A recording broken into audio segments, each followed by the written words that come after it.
Check it out, Tim. Look at the size of his feet. You know what they say? I know what that means. It means he wears really big shoes. Right? So because Glenn is scared of murder, Chucky and Tiffany agree to stop being killers. Now most of you are probably wondering why I'm not flipping my shit over this ridiculous plot point, and the reason for that is that it's fucking pointless! They don't quit killing at all. They both kill a bunch of people right after, including Redman and director John Waters. And what is the deal with all the weird celebrity deaths in this movie? Son of a bitch! Up yours, asshole!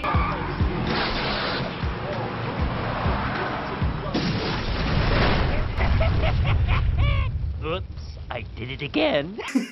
Okay, that was funny. So other than transferring their souls to new bodies, Chucky and Tiffany agree to have more offspring by artificially inseminating Jennifer Tilly. Wait, how exactly do they plan to artificially inseminate? Oh God!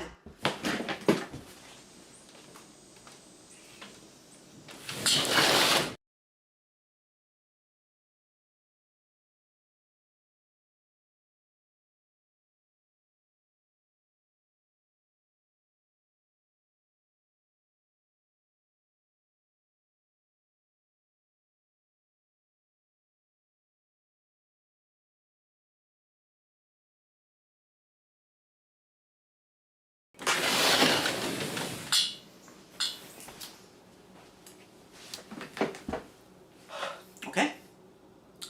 I think I'm over it now. Let's see what happens next. What am I supposed to do with this? Oh God!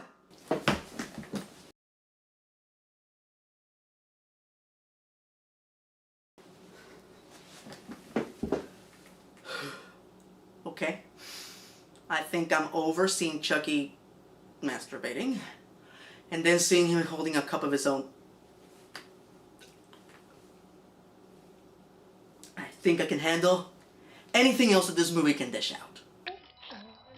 God, yeah!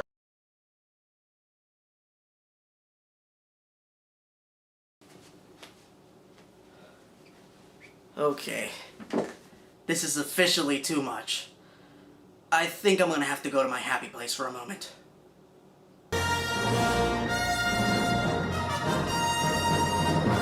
So due to the magical nature of Jennifer's pregnancy, she goes through term in a matter of days, and gives birth to 2 normal cute little babies? So Tiffany gives birth to a living doll, all the while Jennifer gives birth to 2 normal babies? Oh, who gives a shit, it's almost over! Chucky and Tiffany get ready to transfer their souls into the bodies of Jennifer and her limo driver, when Jennifer's assistant shows up to save them.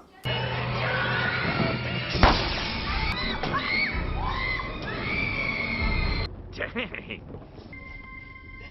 Tiff? Wait! That's not Tiffany! That's Glenn! In drag! What did I miss? Oh, nothing much. I just fired Joan. Fired the assistant. I just got that. After which, Chucky comes to a sudden realization. Think about it. What's so great about being human anyway? You get sick. You get old. You can't get it up anymore. I'm not looking forward to that. As a doll, I'm fucking infamous. I'm one of the most notorious slashers in history, and I don't want to give that up. I am Chucky, the killer doll, and I dig it! So suddenly, Chucky decides to abandon the one and only motivation that has driven him through 5 movies. Excuse me, while I go find the idiot responsible for this stupid-ass decision.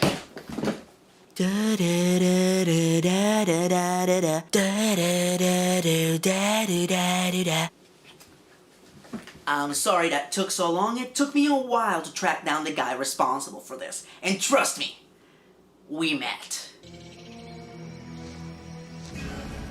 Yeah, I wouldn't worry about that. Oh, I'll give you plenty to worry about. So Chucky and Tiffany get into a fight as the police come in right on time to save Jennifer and the babies. And she lives happily ever... Okay, we're back to familiar territory. Any minute now, Chucky's gonna burst in through that door and say a kick-ass one-liner.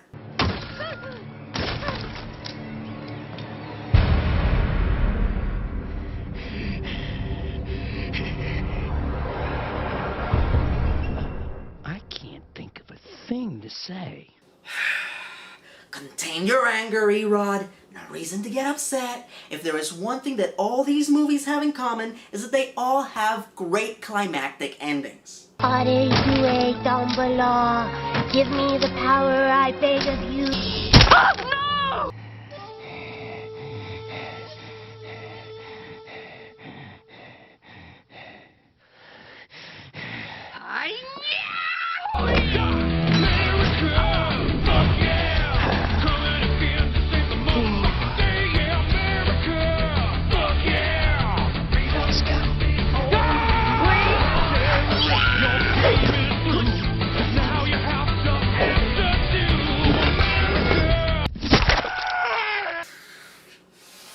We're almost to the end. Contain the rage. So Jennifer ends up transferring Glenn's soul into the body of the male baby. All the while, his twin sister, Glenda, is completely evil. Their nanny voices her concern to Jennifer, and as a caring mother, she responds by, "Gee, let me guess, could this be another fake out?"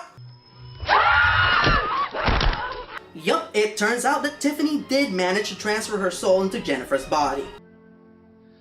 Oh, yeah. Be a good girl. Or boy. Whatever. Don't make the same mistakes your mom and dad made. Especially your dad. Huh, it looks like we do have time for a final fright.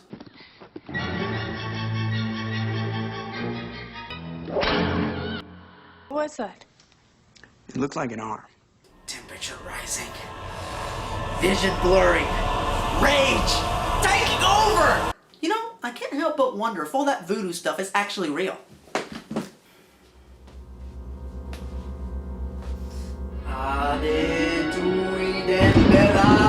Give me the power, I beg of you.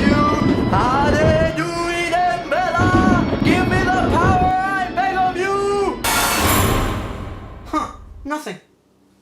Well, I guess the concept of a killer doll is pretty silly.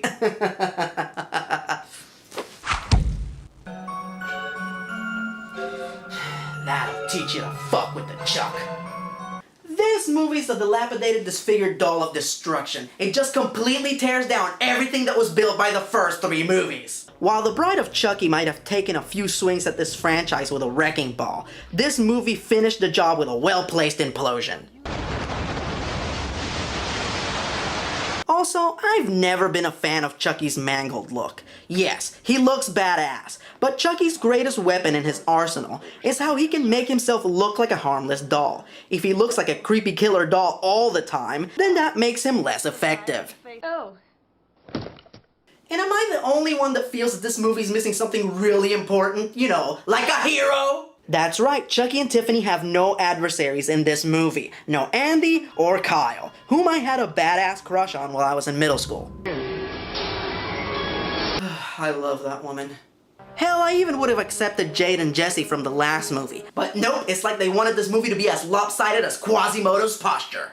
With all that said, I will admit that Jennifer Tilly is great in this. You can tell that she's having a blast, and that she has no problem making fun of herself. Just think. Jennifer Tilly's playing me in a movie. It's absolutely perfect casting. But that voice! I know. She sounds just like an angel. But it's really hard to count this movie as part of the franchise. Hell, it's more of a parody, and it even does a better job at parodying Chucky than those stupid parody movies that keep coming out.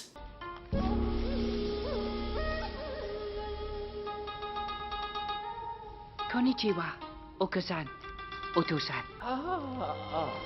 Alright, Crypty, I reviewed stupid-ass Seed of Chucky. Come on, bring on the next shitty movie. Oh, Erod, you're in for a treat, cause next week you will take on a double feature, courtesy of Mr. Bay.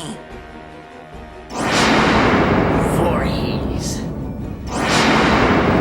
Krueger.